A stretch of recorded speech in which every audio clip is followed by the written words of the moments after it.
Muy buenas tardes, tengan todos y cada uno de ustedes sean bienvenidos en este día.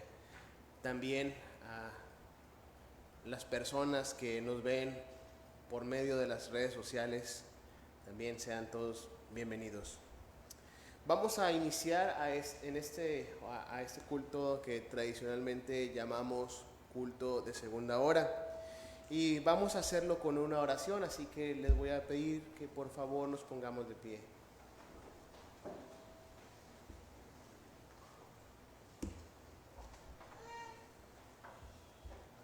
Soberano Dios, en el nombre de tu Hijo amado, gracias te damos, Señor, primeramente, pues has tenido a bien el traernos, Padre, una vez más a la Santa Convocatoria, Señor.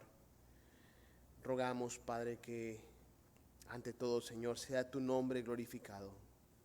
Gracias porque nos trajiste con bien, Señor. A ti sea la gloria y la honra, Padre.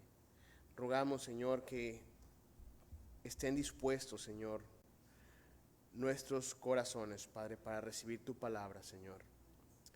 Sé tú exaltado, sé tú alabado, Señor, por los méritos de tu Hijo amado. A ti sea la gloria y la honra en el nombre de Jesús. Amén. Amén. Hermanos, vamos a abrir nuestros himnarios y busquemos el himno número 67. Himno número 67. Se titula Santo, Santo, Santo.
Amén.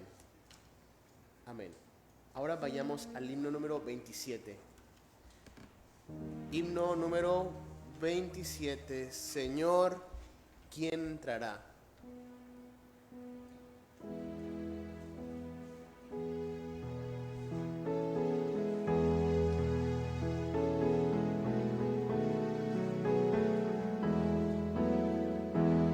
Cantemos.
Amén.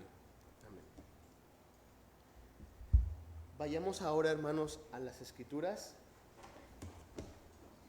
y busquemos el libro de Primera de Timoteo, capítulo 4. Primera de Timoteo, capítulo 4. Los versículos que vamos a estar leyendo son del 6 al 16.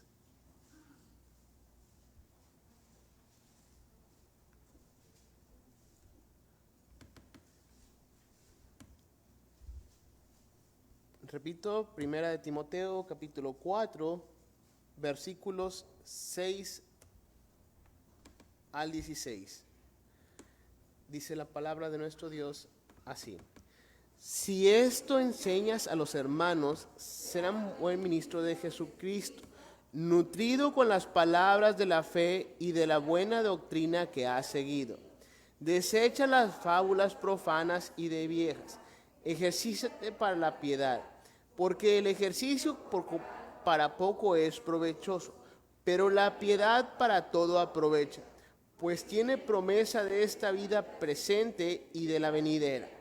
Palabra fiel es esta, y digna de ser recibida por todos, que por esto mismo trabajamos y sufrimos oprobio, porque esperamos en el Dios viviente, que es el Salvador de todos los hombres, mayormente de los que creen. Ninguno tenga en poco tu juventud, sino sé ejemplo de los creyentes en palabra, conducta, amor, espíritu, fe y pureza. Entre tanto que voy, ocúpate en la lectura, la exhortación y la enseñanza. No descuides el don que hay en ti, que te fue dado mediante profecía con la imposición de las manos del presbiterio. Ocúpate en estas cosas, permanece en ellas, para que tu aprovechamiento sea manifiesto a todos. Ten cuidado de ti mismo y de la doctrina. persiste en ello, pues haciendo esto te salvarás a ti mismo y a los que te oyeren. Amén. Voy a dejar el lugar al hermano pastor para que nos dirija en una oración de intercesión.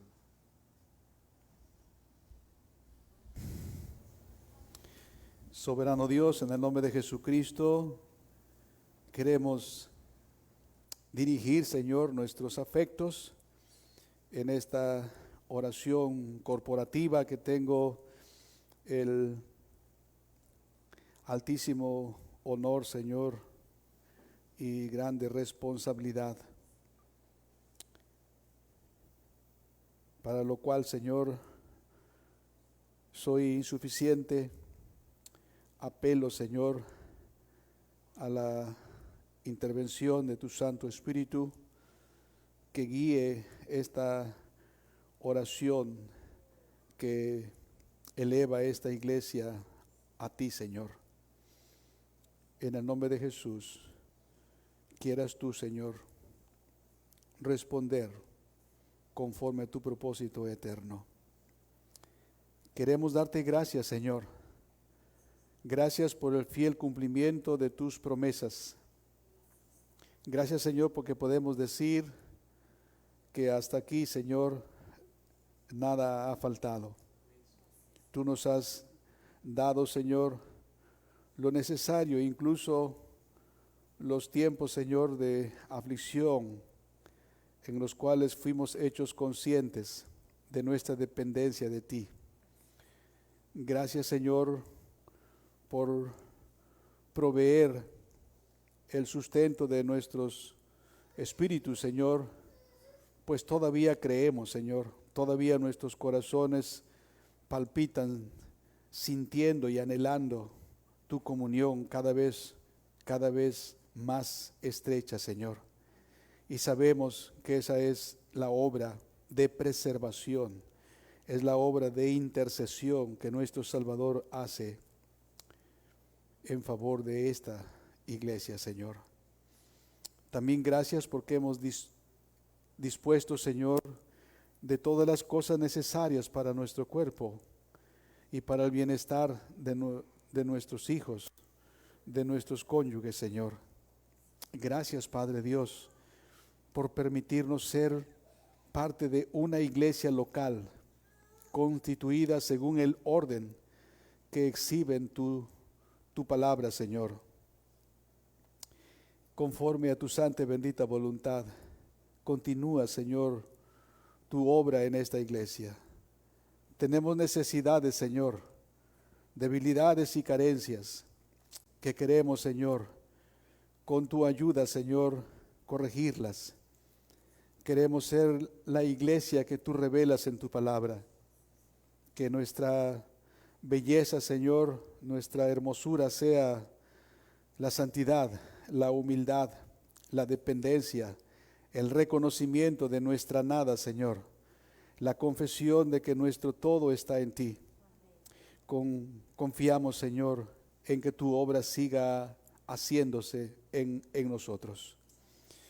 También tenemos solicitudes, Señor, acerca de nuestros hermanos que ellos directamente o alguien en la familia padecen, Señor, alguna necesidad, ya sea la salud, Señor, afectada por una leve o grave enfermedad, ya sea alguna relación tensa, rota, incluso entre las familias, Señor, cónyuges, padres e hijos, o alguna situación financiera, Señor, que aflige a alguna persona, a alguna familia. Oramos, Señor, que mientras pasan por ese valle, Señor, que puedan disfrutar, Señor, con conciencia de tu presencia, de que nada, Señor, está fuera de tu control y que teniéndote a ti, Señor, tenemos todo. Acerca de nuestras hermanas, particularmente Julia, oramos, Señor, por ella, por este receso que ella tiene, hasta cuando regresa, Señor, para las siguientes sesiones de quimio, Señor, que ella necesita. También oramos, Señor, por la hermana Rocío y por la hermana Miriam, Señor. Nos gustaría mucho oír que están siendo observadas, Señor, y quizá pronto se hagan el estudio que ellas mencionaron que necesitan. Les ponemos en tus manos. Pedimos por el señor Miguel y el señor José, que se están recuperando de sus respectivas cirugías, Señor. Si te place, permite que puedan recuperarse y que puedan disfrutar de los cuidados de sus seres queridos.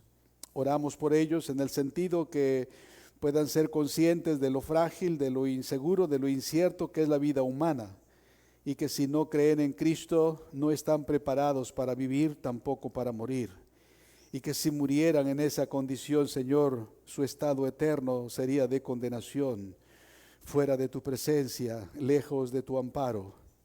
Señor, quieras tú prosperar a los familiares que profesan fe en Cristo y que no solamente se complazcan en dar las atenciones materiales, Señor, corporales, sino también, Señor, hacerles recordar su necesidad de creer en Jesús.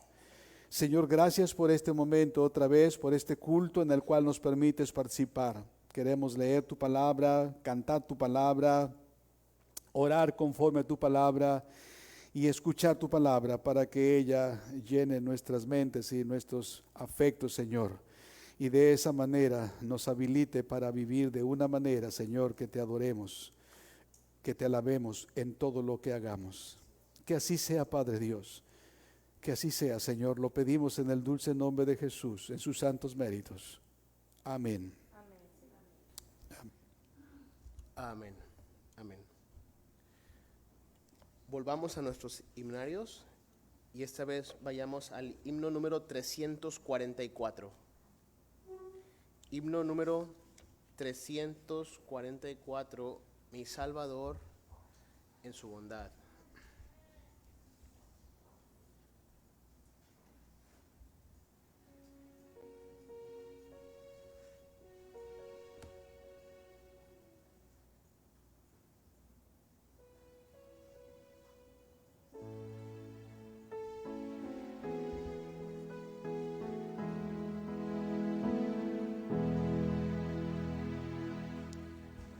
Salvador en su bondad.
Vayamos ahora al himno número 358.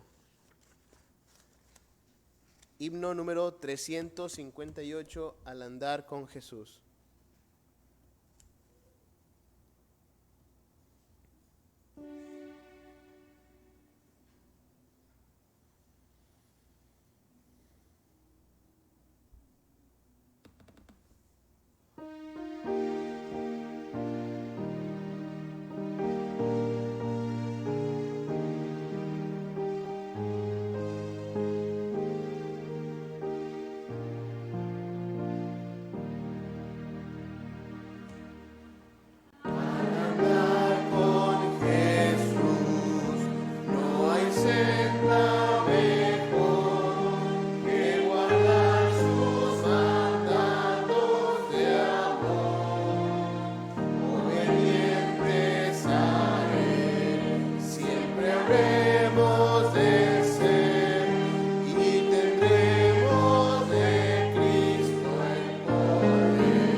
Amén, amén.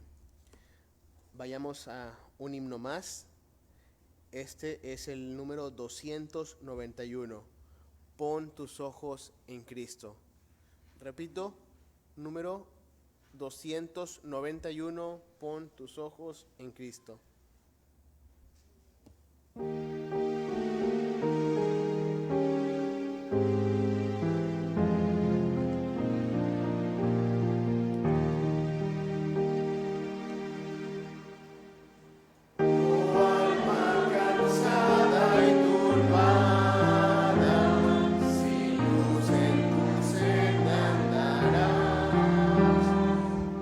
Salvador, mía y vive,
Vamos a abrir nuevamente las escrituras y vayamos al libro de Segunda de Timoteo, capítulo 4. Segunda de Timoteo, capítulo 4. Los versículos que vamos a leer son del 1 al 8. Repito, Segunda de Timoteo, capítulo 4, versículos 1 al 8. Leamos, hermanos. Dice la palabra de Dios así: Te encarezco delante de Dios y del Señor Jesucristo, que juzgará a los vivos y a los muertos en su manifestación y en su reino. Que prediques la palabra, que instes a tiempo y fuera de tiempo. Redarguye, reprende, exhorta con toda paciencia y doctrina. Porque vendrá tiempo cuando no sufrirán la sana doctrina, sino que teniendo comezón de oír, se amontonarán maestros conforme a sus propias concupiscencias, y apartarán de la verdad el oído, y se volverán a las fábulas. Pero tú sé sobre en todo, soporta las aflicciones, haz obra de evangelista, cumple tu ministerio, porque yo ya estoy para ser sacrificado, y el tiempo de mi partida está cercano. He peleado la buena batalla, he acabado la carrera, he guardado la fe. Por lo demás me está guardada la corona de justicia, la cual me dará el Señor, juez justo, en aquel día, y no solo a mí, sino también a todos los que aman su venida. Amén. De esta manera dejo el lugar al hermano pastor que trae el mensaje esta tarde.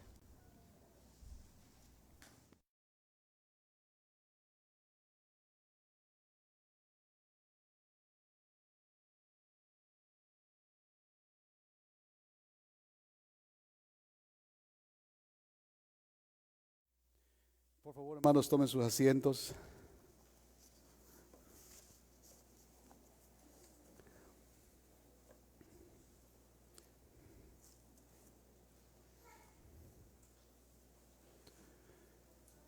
Extrañamos a nuestros hermanos que hoy no pueden estar entre nosotros, algunos de ellos queriéndolo.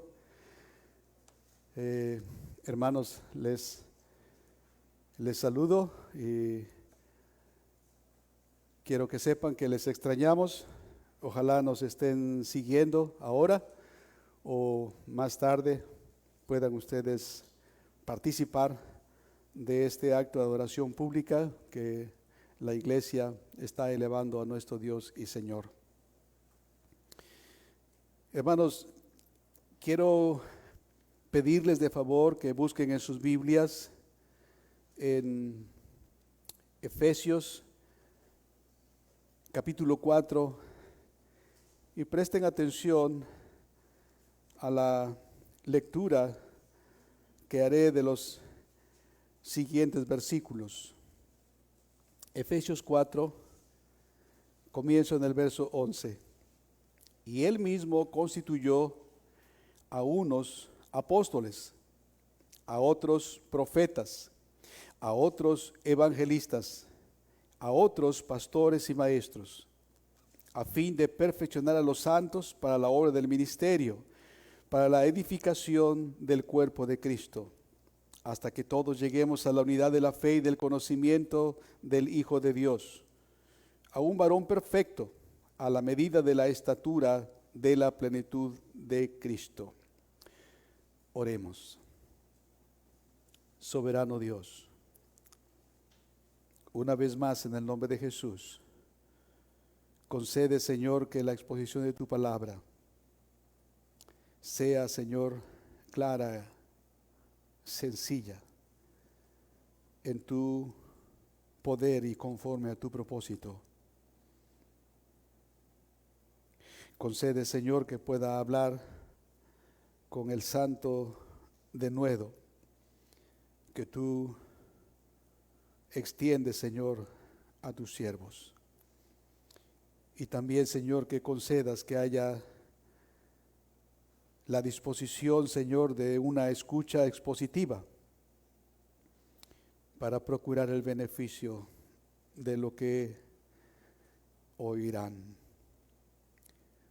Concede tu bendición, Señor, En el nombre de Jesús. Amén. Les recuerdo, hermanos, que estamos tratando la serie Los oficiales de la iglesia. Los oficiales de la iglesia de Cristo.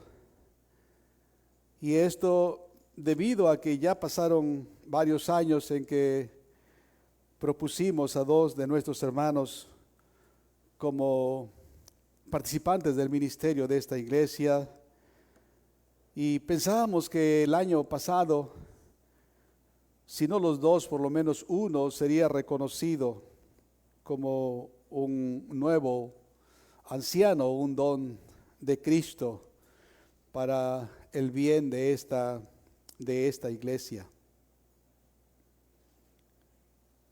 Providencialmente no se pudo realizar el año pasado y tenemos en mente que será este año, si así Dios lo permite, por lo menos un hermano entre nosotros. Así que avanzando en esta serie, el título para el mensaje de hoy es la designación de ancianos. La designación de ancianos. Lo primero que quiero recordar, hermanos, porque no es nuevo, sé que de alguna manera, en alguna medida, sabemos esto que la Escritura nos ha enseñado. Los obispos o ancianos son oficiales bíblicos. Son oficiales bíblicos regulares de la iglesia, por derecho y nombramiento divino, y deben continuar como tales hasta el fin del mundo. No fueron instituidos como una necesidad, ni solamente por disposición de los apóstoles. Es Cristo mismo, hermanos. Es Cristo mismo que encargó este ministerio a sus apóstoles, y estos lo encargaron a nuevos hombres. La terminología la hemos aprendido, obispos, ancianos, pastores. Son términos intercambiables que definen y describen el trabajo que realizan los pastores. Según el texto que recién leímos, es Dios mismo que constituyó a unos apóstoles, a otros profetas, a otros evangelistas y a otros pastores y maestros. Sabemos, lo vimos, la temporalidad de el apostolado. Vimos que no hay ninguna sucesión apostólica. Matías estuvo en el lugar de Judas, pero no en una sucesión. Posteriormente fueron hombres que fueron habilitados por Dios. Algunos de ellos, como dice la Escritura, fueron profetas. Pablo mismo fue en algún momento profeta. Otros más también hicieron ese trabajo.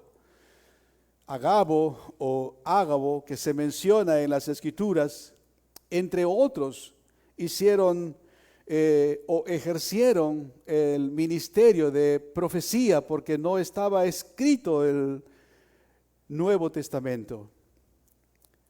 También ese ministerio oficio llegó a su fin, llegó a su conclusión. A otros evangelistas, el término nuevo, relativamente nuevo, tal vez 200 años, es misionero. Ese es el término con el que estamos familiarizados nosotros. El término bíblico es evangelista, que es la función o la tarea que hace un misionero. Va de una ciudad a otra ciudad, o tal vez a otro país, para predicar el evangelio, para sembrar una o varias iglesias a través de su ministerio. El término bíblico, evangelista. Ellos, los evangelistas o misioneros, fueron a esta, aquella y aquella otra ciudad. Y según Dios les prosperó, plantaron iglesias y constituyeron en cada iglesia o en cada ciudad, que quiere decir lo mismo, ancianos, hombres a quienes delegaban la responsabilidad del ministerio. Así que su origen, hermanos, no está en una necesidad, tampoco está en la ocurrencia de los apóstoles, y menos, por supuesto, también mencionamos eso en otro mensaje, de que un hombre a sí mismo se autonombrara pastor u obispo. Hay un orden que se establece en las Escrituras. Nos quedamos en el último, pastores y maestros. Y es el mismo término, o es el término con el cual estamos familiarizados nosotros. Pero hemos visto los otros términos, como Pablo, estando en Mileto, convoca a los ancianos de Éfeso, tienen una conversación en la cual al terminar él les dice que deben ver de sí mismos, cuidar de ellos mismos para que puedan cuidar de la iglesia en la que Dios les puso por obispos, es la otra palabra, para que apacienten la iglesia del Señor, la cual Él ganó con su propia sangre. Hasta allí hemos visto, por eso hoy iniciamos diciendo que los obispos o ancianos son oficiales bíblicos regulares de la iglesia por derecho y nombramiento divino y deben continuar como tales hasta que Cristo venga, hasta que ya no haya ninguna iglesia local, porque Cristo ha levantado a su pueblo. Ahora, el oficio de obispo o anciano que tienen a su cargo el apacentar el rebaño de Cristo es superior al de los diáconos, pues este oficio está directamente involucrado en el bienestar y la edificación espiritual de la iglesia.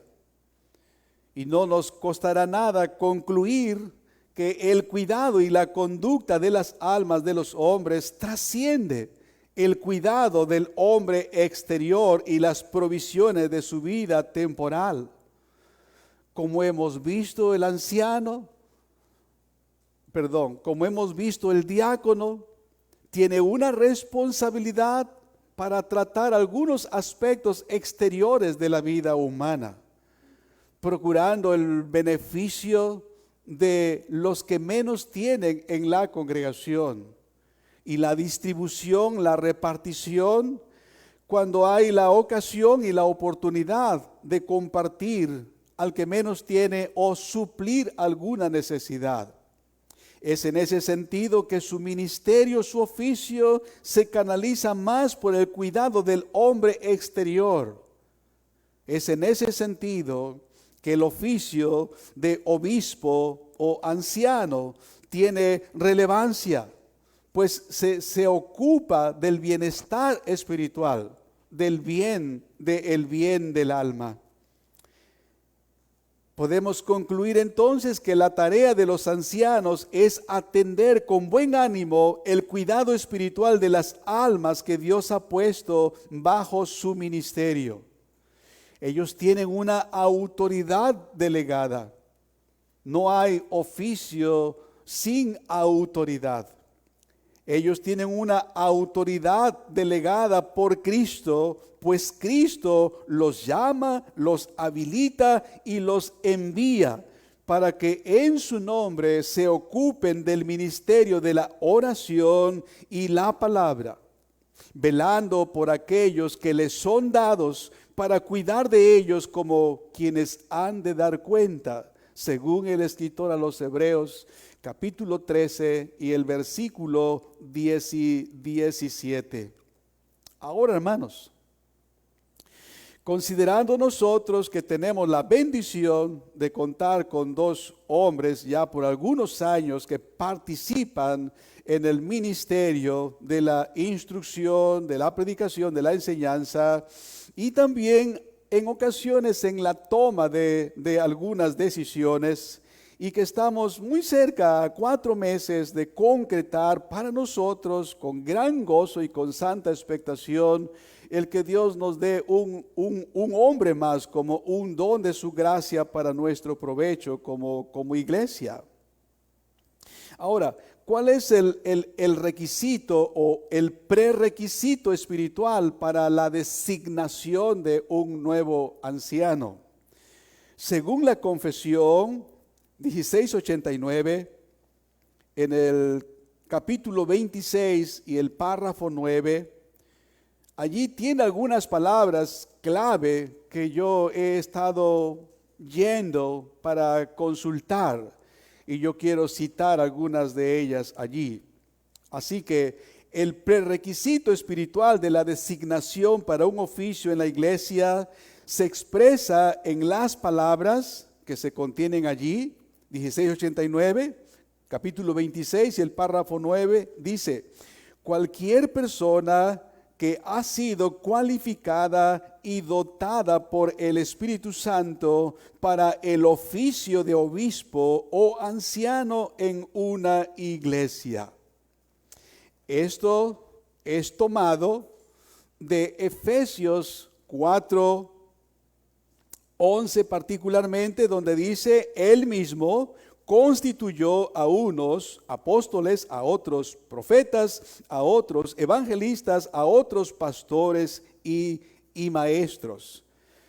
El tal o los tales, cualquiera persona, dice la confesión, que ha sido cualificada y dotada por el Espíritu Santo para el oficio de obispo o anciano en una iglesia.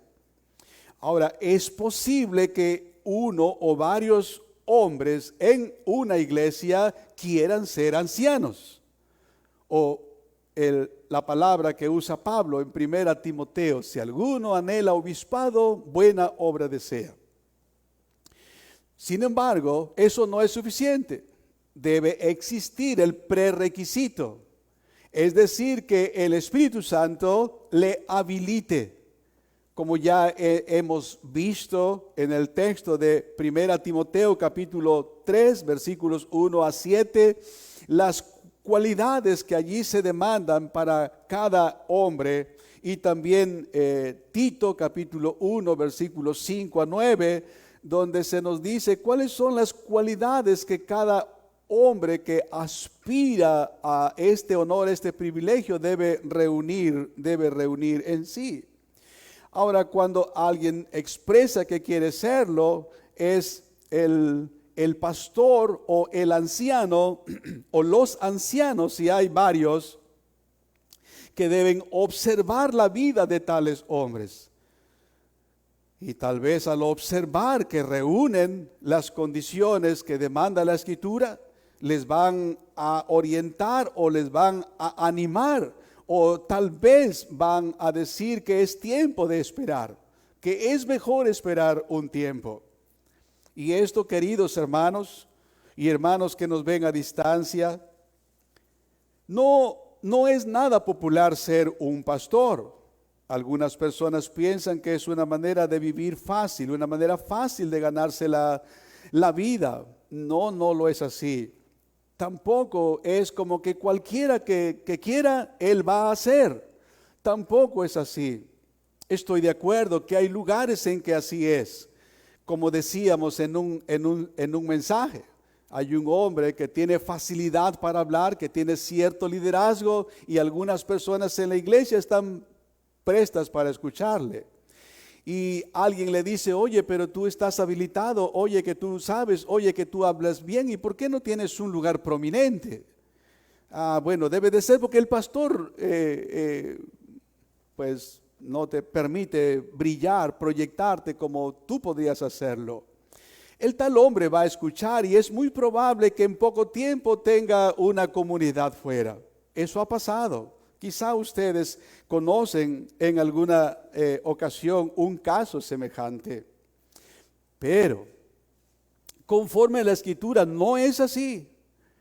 El ser pastor, el ser un anciano en una iglesia es primeramente una dádiva de Dios a una congregación para la edificación de ella, para el cuidado de ella, pero es una bendición para la comunidad. Aparte de nuestro Salvador Jesucristo y una iglesia sana, son los pastores una bendición de parte de Dios para una comunidad, para una ciudad, para un país. No hay nada mejor en su respectivo lugar, como he mencionado. La gloria de nuestro Salvador, iglesias constituidas según el orden del Nuevo Testamento, pero hombres que quieran predicar fielmente la verdad, son dádivas de Dios para beneficio de este mundo. Cuando el Señor retira a hombres, o cuando el Señor permite que hombres promuevan el error y arrastren a personas o traigan tras sí a personas, es evidencia del juicio de Dios sobre esa comunidad, igual una congregación o igual una comunidad en el sentido de alguna ciudad o algún país. Es una gran bendición que Dios conceda hombres fieles que quieran predicar el Evangelio. Así que ese es el prerequisito. Dicho de otra manera, hermanos, la iglesia no tiene derecho de designar a un hombre para un oficio para el que Dios no lo ha capacitado. Déjeme repetir esto. La iglesia no tiene derecho de designar a un hombre para un oficio para el que Dios no lo ha capacitado. O sea, no es de simpatía, no es solamente de que, ¿y por qué no? Hagámoslo. Yo sé, usted conoce tal vez casos. Y por la gracia de Dios hay iglesias que se han empezado. Yo conozco algunos pastores que es así como se inició otra iglesia en la ciudad. Este hombre no estuvo de acuerdo con algo dentro de su congregación y hubo algunos que simpatizaban con él y decidieron, la ciudad es grande, ¿por qué no? Entonces se fueron a otro lugar, a otra colonia y comenzaron una iglesia y dice, mira, es una iglesia. Bueno, esa es la excepción a la regla, pero la regla siempre es confirmada por las excepciones.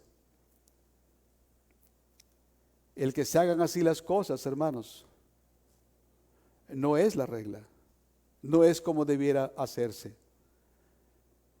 La regla es conforme Dios ha establecido, y hay un hombre, 2 hombres según el número de la congregación, y hay allí ancianos, o hay un anciano en la providencia de Dios, y encuentra que tal o cual hombre tiene esa disposición, tiene entendimiento de las Escrituras, tiene disposición para enseñar, está comprometido celosamente por la verdad de las Escrituras, procura guardar el orden que señalan las Escrituras, desea ver el desarrollo espiritual de la congregación, se goza su alma, se regocija su espíritu cuando Dios derrama entre la iglesia alguna bendición, se aflige, se contrista, se preocupa cuando hay algo anormal que trae tristeza a la congregación.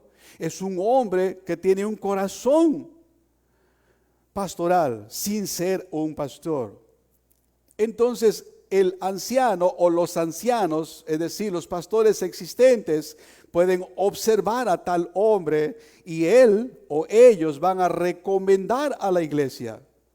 Y la misma iglesia seguramente en alguna ocasión comentan, yo doy gracias a Dios por la predicación del hermano, o por la enseñanza que trajo el hermano o tal o cual día. En ese sentido, ellos están evidenciando de que Dios les está utilizando.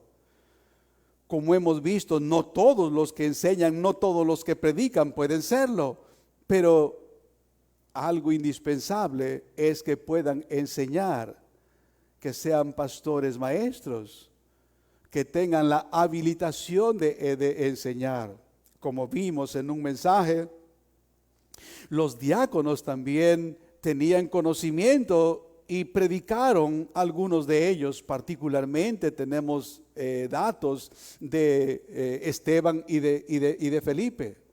Y no por el hecho de predicar y predicar bien. Hacíamos mención de que la predicación de Esteban fue una predicación teológica, bien complementada, bien expuesta. Pero aunque tenía ese conocimiento, hermanos, no era suficiente para ser anciano. Para hacerlo debe tener un llamamiento y una habilitación por Cristo mismo.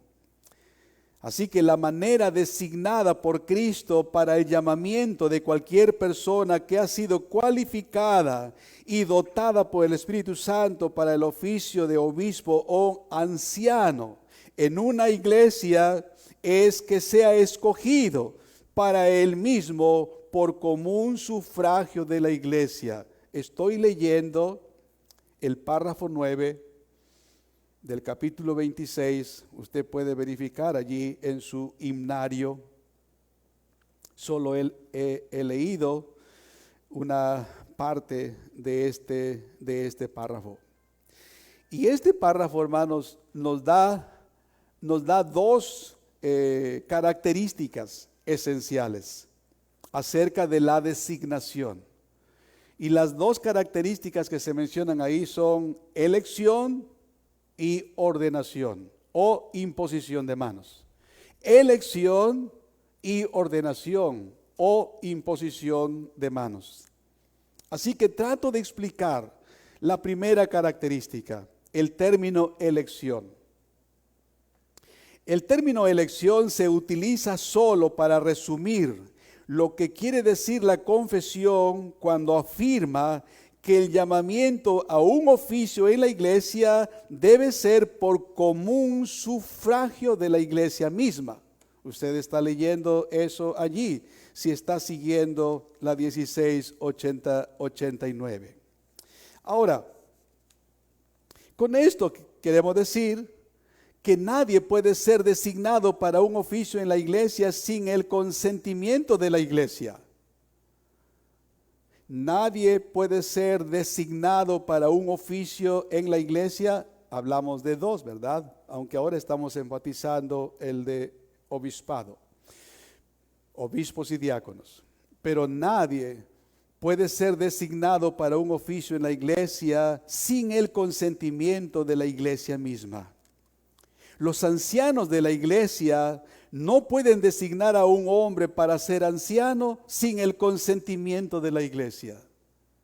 Es cierto que a la luz de las Escrituras, hermanos, son los ancianos los que reconocen, los que perciben que hay otro hombre u otros hombres habilitados por Dios, el Espíritu Santo, para ser ayudadores, para participar en el ministerio.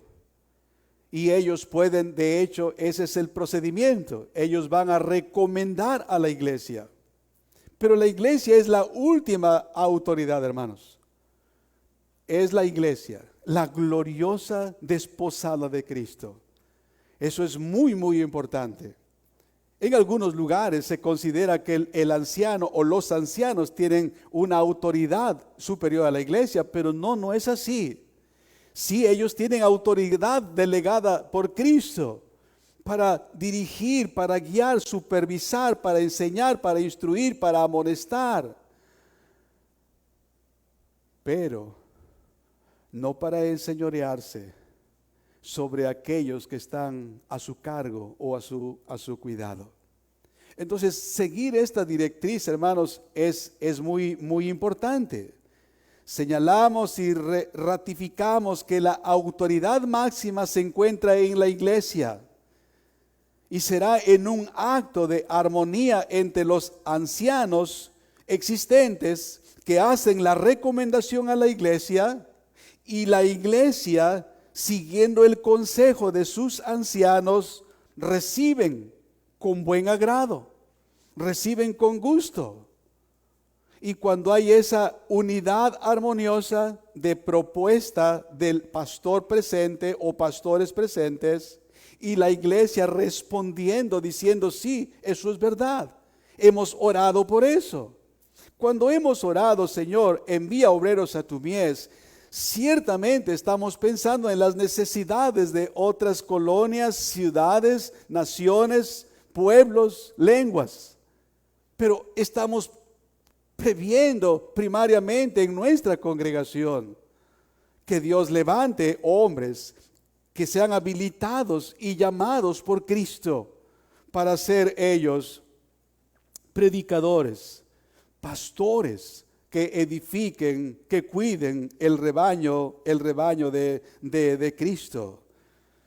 Cuando la iglesia y los ancianos presentes armonizan, entonces se lleva a cabo un acto público, un culto solemne, en el cual se bendice y se alaba a Dios por haber recibido un nuevo don que servirá para la edificación de la iglesia.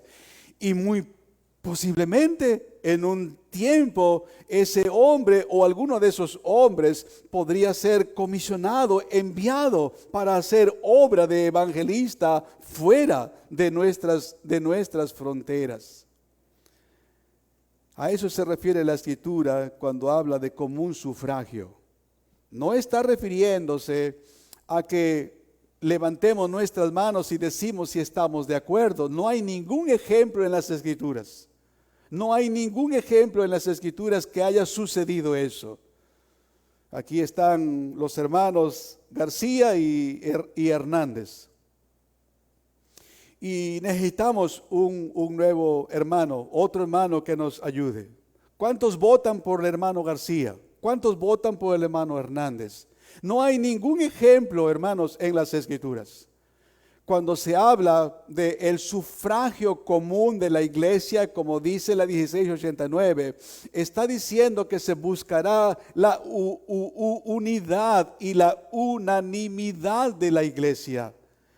Si los ancianos o pastores presentes están tratando de seguir el orden de las Escrituras y no están tratando solamente de favorecer por alguna otra razón, por algún motivo ulterior, sino que está tratando a procurar el bien de la iglesia debe percibir eso y recibirlo como de la mano de Dios. Esa es la idea. Ahora, la segunda parte tiene que ver con la imposición de las manos o la ordenación. Es un término también que se utiliza. Así que la imposición de las manos o la ordenación a cargo de los ancianos de la iglesia es también una parte necesaria del proceso. Ciertamente, no hay un texto explícito en el Nuevo Testamento que documente que los ancianos impongan las manos a hombres que están siendo consagrados para el cargo de ancianos. Eso es verdad. Yo conversé con un hombre que quería que nosotros le apoyáramos y yo le dije cuál sería la manera en que lo haríamos. Y recuerdo que él me dijo, en alusión al texto de Mateo 28, donde se habla de la comisión, y el tema era que una persona para que bautizara a nuevos creyentes debería ser alguien que era un anciano reconocido en una iglesia y comisionado por la iglesia, porque la comisión no fue dada propiamente a los apóstoles, sino a la iglesia, y es la iglesia la que comisiona. Y él me decía, pues yo en el texto no veo más que discípulos, bautizando discípulos. Y yo dije entre mí, bueno, pues adelante. Un texto oscuro no puede dar luz, pero un texto claro puede alumbrar al que parece un tanto oscuro. Y hay otros textos que dan luz y que nos instruyen cuál es la manera. Así que, repito, no hay un texto explícito en el Nuevo Testamento que documente que los ancianos impongan las manos a hombres que están siendo consagrados para el cargo de ancianos. Es decir, no hay un texto que nos diga que un anciano en la congregación va a ordenar a otro anciano. ¿Estamos de acuerdo con eso? No lo hay. Pero existen todas las razones para pensar que es correcto hacerlo. Pero existen todas las razones para pensar que es correcto hacerlo. Hay ejemplos de ancianos que ordenan y ancianos que son ordenados. En la Escritura hay ejemplos de ancianos que ordenan y de ancianos que son ordenados. Y vamos a ver unos ejemplos. Vean conmigo 1 Timoteo, capítulo 4 y el versículo 14. No descuides el don que hay en ti, que te fue dado mediante profecía con la imposición de las manos del presbiterio. Tendríamos que preguntar, ¿quién impuso las manos? Y tendríamos que preguntar, ¿sobre quién impusieron las manos? Bueno, es muy sencillo, ¿verdad? Volvemos a leer el texto. La parte B dice, con la imposición de las manos del presbiterio. ¿Quién compone o quiénes componen el presbiterio? Porque fue el presbiterio que impuso las manos sobre Timoteo. Bueno, la palabra define y describe un grupo de hombres, ancianos, que ellos eran oficialmente ancianos, obispos o pastores, son los mismos, son los términos intercambiables. Los ancianos imponen las manos sobre Timoteo. Recuerdo cuando el Señor me permitió ese proceso, fueron 2 hombres, se inclinaron donde yo estaba y pusieron sus manos sobre mí y elevaron una oración. Recuerdo cuando estuve con los pastores en Torreón y recuerdo cuando últimamente ellos, ya los 2 ancianos allí, ordenaron o impusieron las manos sobre el último de los ancianos allí. Es un acto muy, muy solemne, muy conmovedor. Entonces, ciertamente no hay un texto explícito que nos diga que se debe ordenar a un anciano, que se debe poner las manos sobre él. Pero hay ejemplos que así sucedía, hermanos. Otro texto, allí mismo en 1 Timoteo, capítulo 5 y el verso 22. Pablo le dice a Timoteo, no impongas con ligereza las manos a ninguno, ni participes en pecados ajenos, consérvate puro. ¿Quién imponía las manos aquí, hermanos? ¿Y sobre quiénes Timoteo tenía que imponer las manos? Bueno, ya sabemos cuál fue el encargo que Pablo hizo a Timoteo cuando él le dijo, por esta razón yo te pedí que te quedaras en Éfeso. Y él tenía que verificar y confirmar que los hombres que anhelaban obispado era un buen deseo, porque es una buena obra ser un obispo anciano que apacienta las ovejas de Cristo. Pero es necesario Había ciertas condiciones y Timoteo tenía que observarlas. Una vez que se reunían esas condiciones, Timoteo podía con limpia conciencia poner las manos sobre estos hombres. Pero había el riesgo de que él pusiera las manos sobre un hombre que no reuniera las condiciones, por alguna otra razón, por la que fuera, por distracción o por lo que fuera. Por eso la instrucción apostólica es: no impongas con ligereza, así rápido, así al ahí se va. No lo hagas. Ni participes en pecados ajenos, consérvate puro. Hay otro ejemplo. Ahora es segunda Timoteo, capítulo 1 y el verso 6. Ahora escuche usted lo que dice Pablo: por lo cual te aconsejo que avives el fuego del don de Dios que está en ti, por la imposición de mis manos. ¿Quién impuso las manos? Pablo el apóstol. ¿Sobre quién él impuso las manos? Sobre el anciano, sobre aquel hombre al que se le delega la responsabilidad de supervisar, de vigilar, de cuidar, de dirigir, de proveer, de alimentar, mediante la instrucción, mediante la enseñanza al rebaño de Cristo. Y podríamos usar otros ejemplos, hermanos. Vuelvo y repito, no hay un texto explícito en el Nuevo Testamento que documente que los ancianos impongan las manos a hombres que están siendo consagrados para el cargo de ancianos. Pero existen razones válidas para pensar que es correcto hacerlo. Y esto debido a los ejemplos que existen. Debido a los ejemplos que ya hemos visto. Ahora, estos textos justifican que los ancianos sean apartados o consagrados por la imposición de las manos del conjunto de ancianos ya existentes en la iglesia local. Una importante implicación de esto es que ningún hombre puede ser ordenado para ser anciano a quien los ancianos de la iglesia no puedan con una buena conciencia imponer las manos. Nosotros tuvimos una experiencia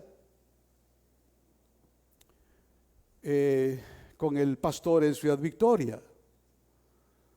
Este hombre pidió ayuda, tenía interés, tenía una formación que había que derribarla y ser formado otra vez.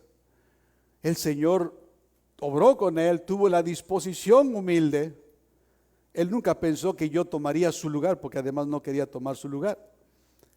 Pero él sí quería que una iglesia, conforme a las Escrituras, le apoyara en el establecimiento de su ministerio. ¿Cuándo sería? ¿En cuestión de 6 meses, 1 año? No, por supuesto que no. Había que observarlo, había que conocerlo, y él tenía que conocernos. Igual no le convenía en lo absoluto que el que habla pusiera las manos sobre él. Así que era necesario una identidad, tanto de él con nosotros como nosotros con él. Fueron varios años y tuvimos esa bendición. Siguiendo yo el consejo de Pablo: no impongas las manos con ligereza, no lo hagas así rápido, deprisa. No participes de pecados ajenos, consérvate puro. Y bueno, Dios nos permitió esa bendición como iglesia. Como iglesia también, aunque no pudimos estar cuando fue con los hermanos en Torreón. Y es que ahí participamos otros pastores, no solamente su pastor, sino otros pastores. Pero hemos tratado de seguir el orden de las Escrituras.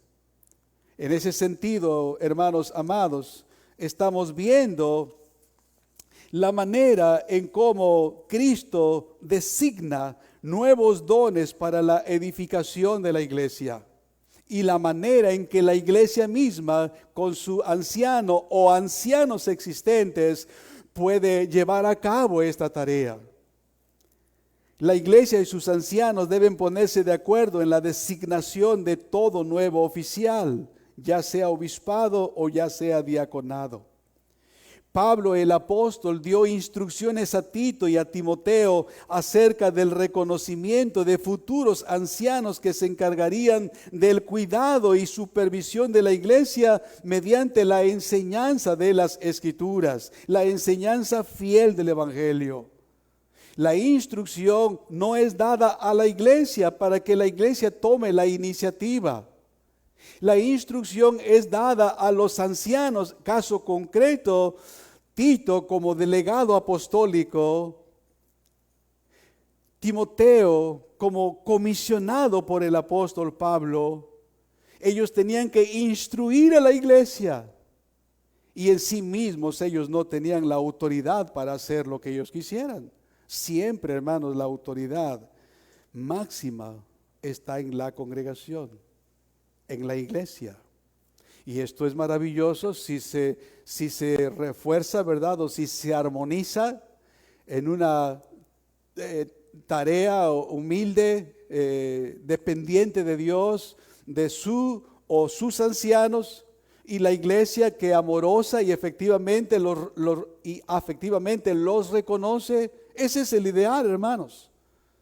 Y si no estuviéramos en el cuerpo, con la lucha interna de nuestros propios corazones engañosos, pues tendríamos mucho éxito. Pero todavía hay esas dificultades que tenemos que enfrentar. Pero esa es la manera, hermanos. Pablo no mandó instrucciones a la iglesia, mandó instrucciones a Tito y a Timoteo particularmente. Oigan lo que dice a Tito 1:5: por esta causa te dejé en Creta para que corrigieses lo deficiente y establecieses o nombrases ancianos en cada ciudad o en cada iglesia, así como yo te mandé. ¿Y cómo lo voy a hacer, Pablo? Bueno, el que fuere irreprensible, marido de una sola mujer, y tenga hijos creyentes, que no estén acusados de disolución ni de rebeldía, porque es necesario que el obispo sea irreprensible como administrador de Dios, no soberbio, no iracundo, no dado al vino, no pendenciero, no codicioso de ganancias deshonestas, sino hospedador, amante de lo bueno, sobrio, justo, santo, dueño de sí mismo. Y oiga como dice a Timoteo, Primera Timoteo 1:3: como te rogué que te quedases en Éfeso cuando fui a Macedonia, para que mandases algunos que no enseñen diferente doctrina, ni presten atención a fábulas y genealogías interminables que acarrean disputas, más bien que edificación de Dios, que es por la fe. Así te encargo ahora. Ahora, como ya vimos en un mensaje, el apóstol Pablo escribe esta carta aproximadamente 10-12 años después de aquella reunión que sostuvo con los ancianos de Éfeso en Mileto. Recordarán, vimos esto en un mensaje en los versículos 29, 30, 31 de Hechos 20, cuando Pablo les dice que deben ver de sí mismos y deben ver por la iglesia, porque se levantarían hombres contumaces, hombres que causarían daño a la iglesia. ¿Y saben qué les dijo? Y de ustedes mismos, de ustedes mismos. Pablo tuvo esta revelación sin duda alguna por el Espíritu Santo. No estaba escrito el Nuevo Testamento, no estaba escrita la primera carta.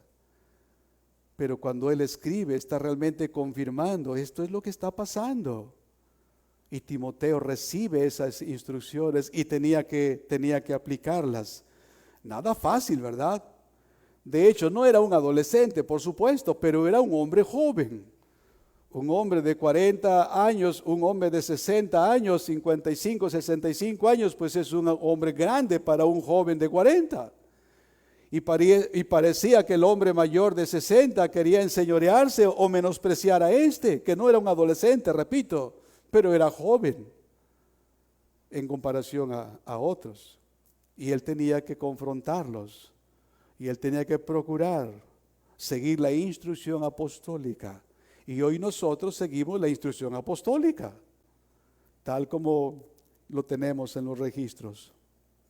Así que, hermanos, no es a la congregación, sino a sus líderes quienes tienen la alta responsabilidad de identificar a los nuevos líderes de la iglesia y recomendarlos.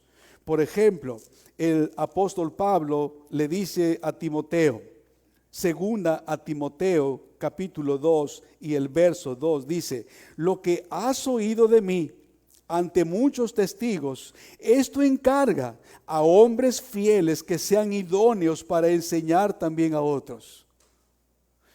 Son los ancianos locales, los pastores locales, que tienen que enseñar generalmente a toda la congregación, pero en ocasiones detectando algún hombre o hombres, como dice la Escritura, fieles, que sean idóneos para enseñar también a otros. A estos son los que tienes que comisionar, a estos son los que tienes que encargar, porque tú, Timoteo, y en este caso Tomás, porque tú, Tomás, ya no estarás. Pablo estaba muy cerca de ausentarse y él está urgido porque Timoteo no se desaliente, no se desanime ante la resistencia, ante la oposición y el querer hacer las cosas como ellos quieren hacerlas. Pero tenía que arraigarse en él y tratar de aplicar esta instrucción, porque también él saldría y se quedarían hombres que se encargarían del trabajo.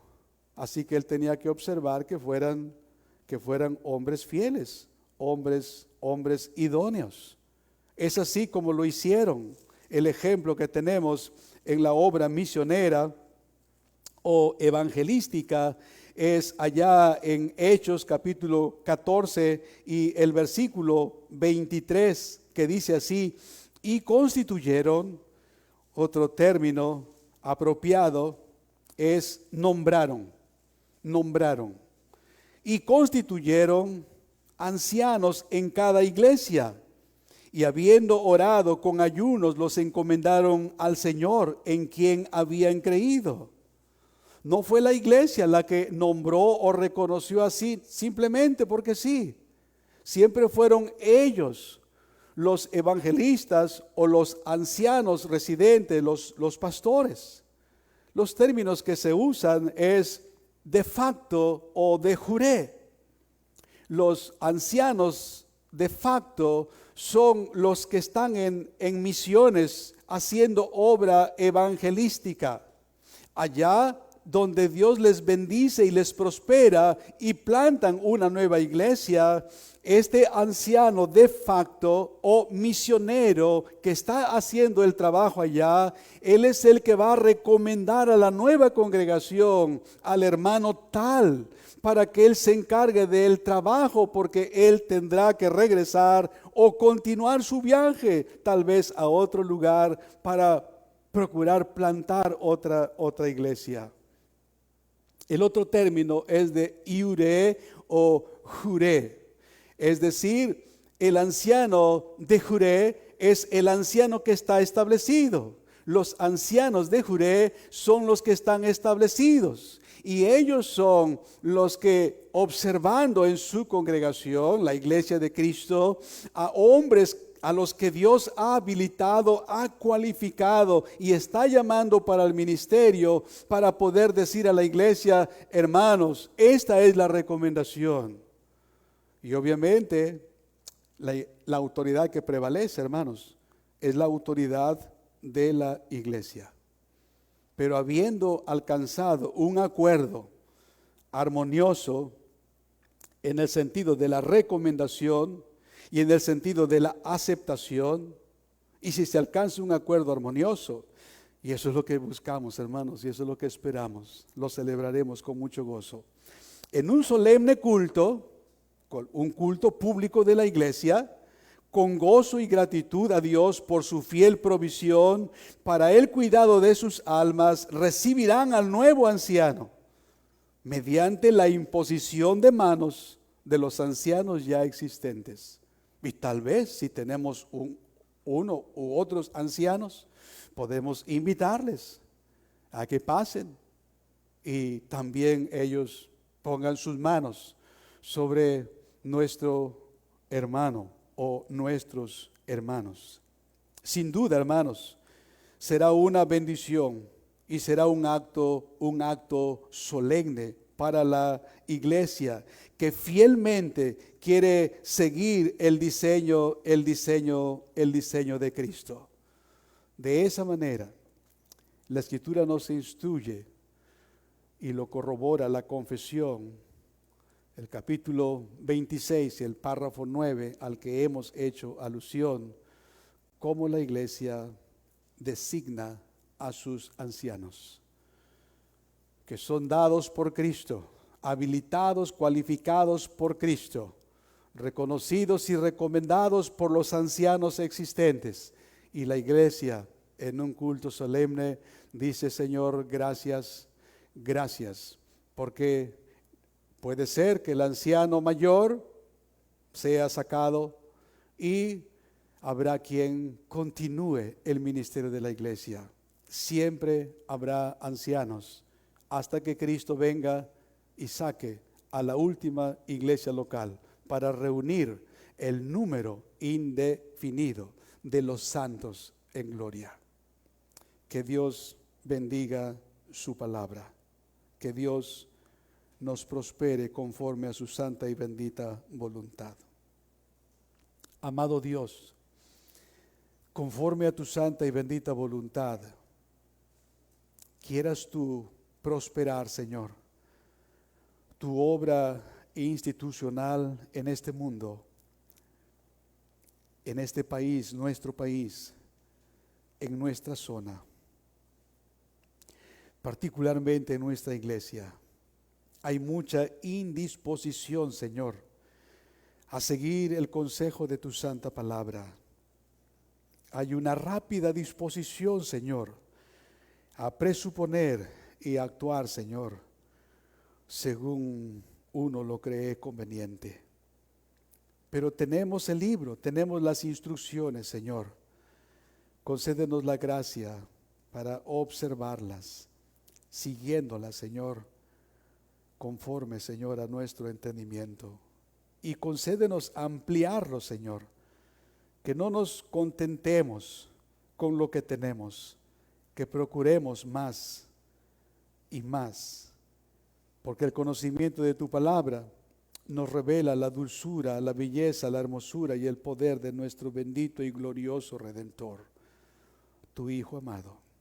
Alabado sea tu nombre, Dios, en el nombre de Jesús. Amén. Amén.